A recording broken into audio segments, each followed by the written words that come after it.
नमस्कार दोस्तों, इस वीडियो में हम आरआरबी ग्रुप डी ने जो भी प्रीवियस ईयर में पेपर में प्रश्न पूछे हुए हैं 2018 में, उसका ये 14/12/2018 का शिफ्ट 3 का पेपर है, जिसमें हम साइंस के और जनरल नॉलेज का दोस्तों प्रश्न इसमें हमने रखे हुए हैं। आपको पता है कि जो रेलवे है वो स्पेशल ग्रुप डी है, वो साइंस के जरूर पेपर में प्रश्न पूछता है। ठीक है दोस्तों, तो आपकी तैयारी कैसे चल रही है ये भी हम देख लेंगे, और शिफ्ट 3 से जितने पेपर में क्वेश्चन है वो डिटेल में आपको बताया जाएगा। तो देखते हैं पहला प्रश्न।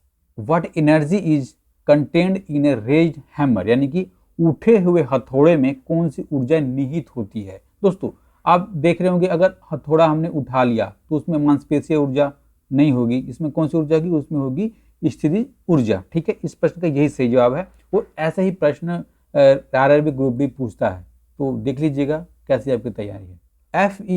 Fe+CuSO4, दूसरी तरफ है FeSO4+Cu, ये कौन सी अभिक्रिया है दोस्तों? ये अभिक्रिया कौन सी?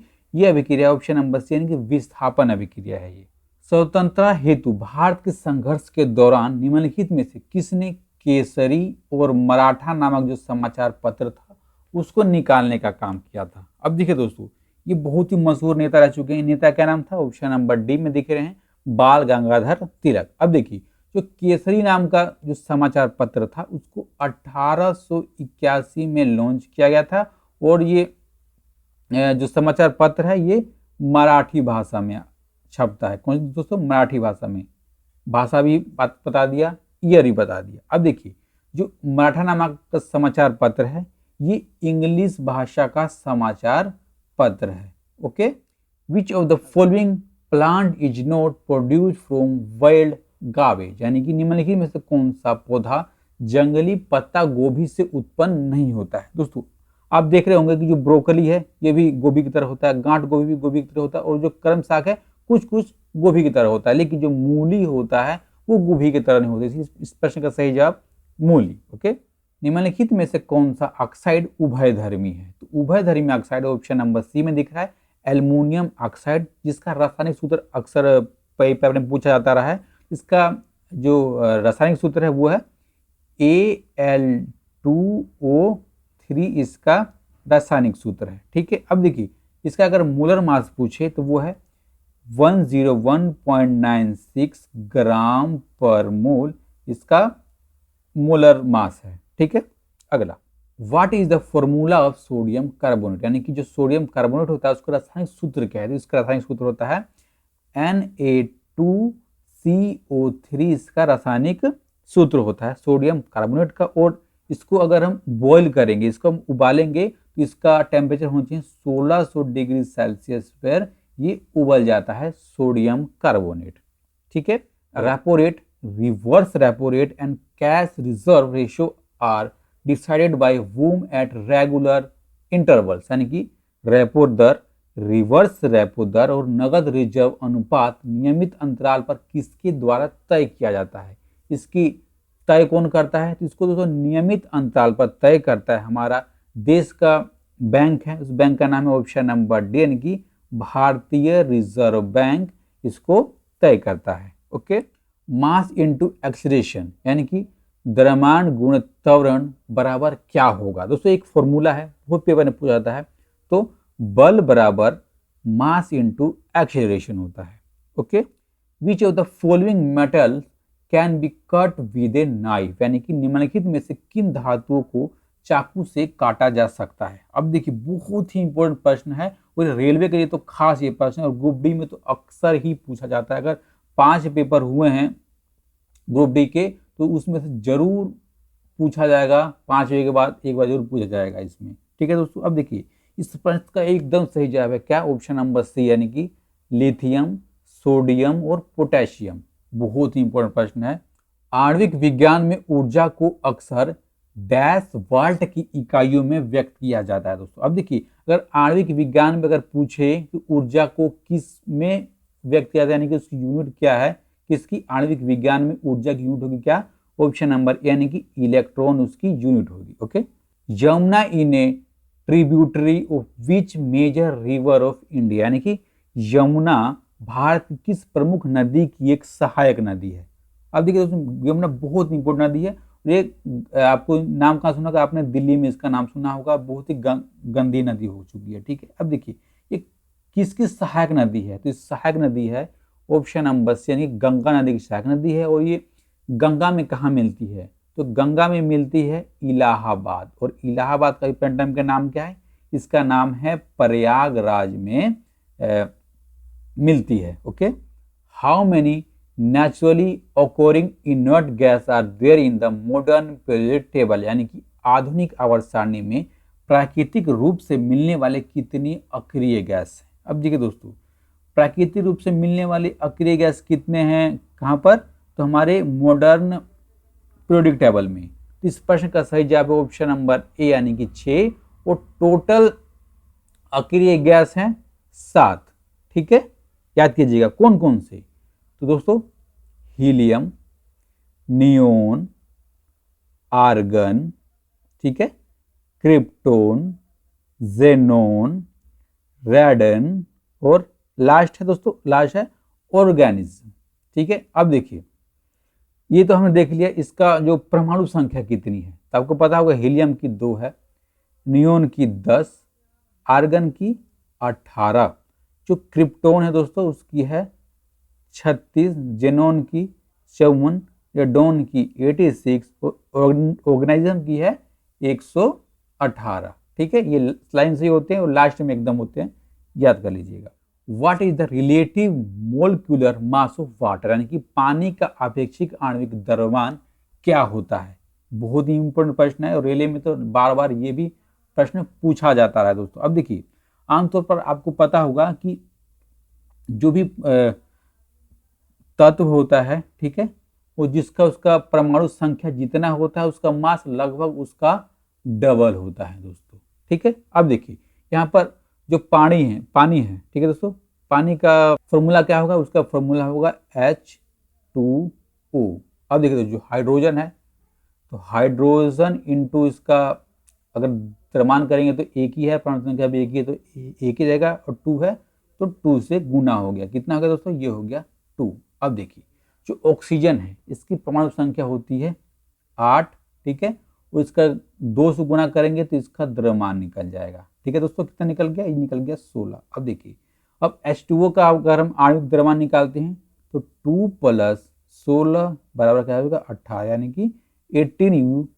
ऑप्शन नंबर सी सही जवाब होगा इसका। Okay, pascal is the SI unit of what, यानी कि पास्कल किसकी SI इकाई है दोस्तों। अब देखिए जो पास्कल से हम क्या नापते हैं, पास्कल से हम नापते हैं ऑप्शन नंबर से, यानी कि दाब, यानी कि प्रेशर नापते हैं हम पास्कल से। अब देखिए दाब की और कौन कौन सी इकाइयां आमतौर पर यूज होती हैं इंडस्ट्री में, तो यूज होती है दोस्तों कौन सी, किलोग्राम पर सेंटीमीटर स्क्वायर, ठीक है, मिलीबार, बार, H2O, ठीक है, mmHg, पास्कल तो दोस्तों आपने देख ही लिया। ठीक है, इस टाइप की यूनिटें यूज होती हैं।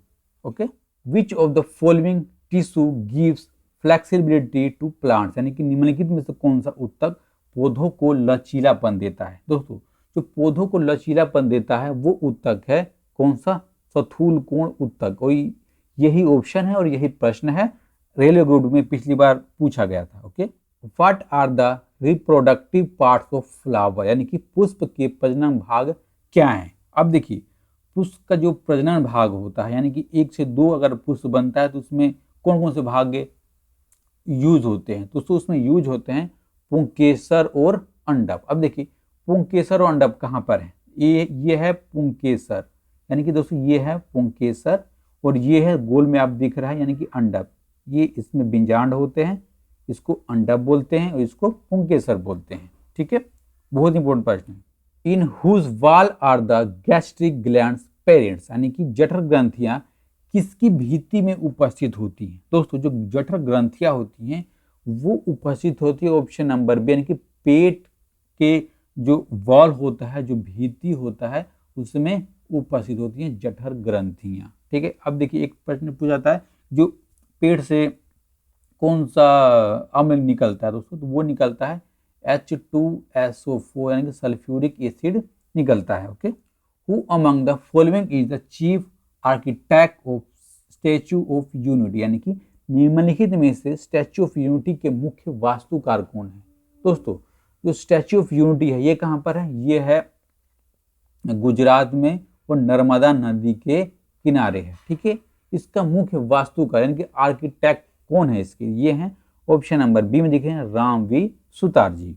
What causes the cell walls of heart tissue cells to thicken, यानी कि दृढ़ उत्तक कोशिकाओं की कोशिका भित्तियां किसके कारण मोटी हो जाती हैं।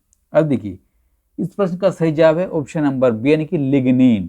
ठीक है, ऐसे ही ऑप्शन आते हैं, आपको अजीब सा लग रहा होगा लेकिन आपको याद करना होगा। विच of the following does not have a unit, यानी कि निम्नलिखित में से किसकी इकाई नहीं होती है। दोस्तों, इस प्रश्न में आप, मुझे पता है कि आपने जवाब तक दे दिया होगा। अब देखिए, जो डेंसिटी होती है इसका यूनिट क्या होता है, यानी कि इसकी इकाई क्या होती है, इसकी इकाई होती है किलोग्राम पर मीटर क्यूब। अब देखिए, जो द्रव्यमान होता है इसको हम मापते हैं किलोग्राम में। ठीक है, यहाँ पर जो आपेक्षिक घनत्व है इसकी कोई यूनिट नहीं होती, यानी कि इस प्रश्न का यही सही जवाब है। ठीक है, और जैसे आपने पीछे देखा होगा कि दाब को हम पास्कल में माप लेते हैं। Okay, which of the following has only magnitude and no direction, यानी कि निम्न में से किस में केवल परिमाण होता है और दिशा नहीं होती। अब ये है ऑप्शन नंबर, यानी कि कार्य में केवल परिमाण होता है, उसमें दिशा नहीं होती है। Okay, how many elements are known when Mendeleev started his work, यानी कि मेंडलीव ने जब अपना काम चालू किया तब उस समय कितने तत्व ज्ञात थे। उस समय दुनिया को कितने तत्व दोस्तों ज्ञात थे, तो वो ज्ञात थे 63 तत्व ज्ञात थे। On which river is the Baglihar dam built, यानी कि बगलिहार बांध किस नदी पर बनाया गया है। अब देखिए, जो बगलिहार बांध है वो चिनाब नदी पर बनाया गया है। ठीक है, अब देखिए, जो चिनाब नदी ये कहाँ पाई जाती है, ये दोस्तों पाई जाती है रामबान डिस्ट्रिक्ट। रामबान डिस्ट्रिक्ट कहाँ पर है, तो ये है जम्मू एंड कश्मीर में। Okay, what is the SI unit of temperature, यानी कि क्या तापमान की एसआई इकाई है। अब देखिए दोस्तों, जो एसआई इकाई है टेम्परेचर की वो है ऑप्शन नंबर सी, यानी कि केल्विन। यहाँ पे हम फारेनहाइट, कूलाम और सेल्सियस सबसे टेम्परेचर माप सकते हैं, लेकिन केल्विन इसकी एसआई यूनिट है। Okay, if A solution turns red litmus blue what will be it's possible pH, यानी कि यदि कोई विलयन लाल लिटमस को नीला लिटमस बना देता है तो उसका पीएच क्या होगा। दोस्तों, अगर आपको पता है कि अगर लाल लिटमस है, अगर उसको किसी विलयन में हमने डुबाया तो क्या बन गया, तो वो बन गया नीला लिटमस, तो उसका पीएच क्या होगा, तो उसका पीएच होगा लगभग 10, यानी कि वो होगा क्षार होते हैं। ठीक है दोस्तों, अगर इसका उल्टा कर दिया जाए कि नीले लिटमस को लाल कर दे तो उसका पीएच कितना होगा, तो उसका पीएच होगा 7 से कम, यानी कि 1 भी हो सकता है, 5 भी हो सकता है। ठीक है, आगे, निम्न में से कौन सा दर्पण सदैव आभासी और सीधा प्रतिबिंब बनाता है और प्रतिबिंब के आकार को वस्तु के आकार के बराबर दिखाता है। ठीक है, इस प्रश्न दोस्तों लास्ट प्रश्न मुझे लग रहा होगा कि आपको समझ आ रहा होगा। इस प्रश्न का सही जवाब ऑप्शन नंबर डी, यानी कि समतल, माफ कीजिएगा, ऑप्शन नंबर सी समतल दर्पण। ठीक है दोस्तों, अगर आपको वीडियो अच्छा लगा हो तो वीडियो को लाइक कीजिएगा, अपने दोस्तों के बीच में इसको सेंड कर दीजिएगा, शेयर कर दीजिएगा। ठीक है, और आपकी राय क्या है बहुत इंपॉर्टेंट है, आपको कैसा लग रहा है, आपको और क्या चाहिए वो हमें उससे बताइएगा। ठीक है, अपनी तैयारी कैसी है उसको भी जांच लीजिए, और ऐसे प्रश्न पेपर में पूछ जाते हैं आपको पता होगा। अपना और अपना ख्याल रखिए। नमस्कार, धन्यवाद।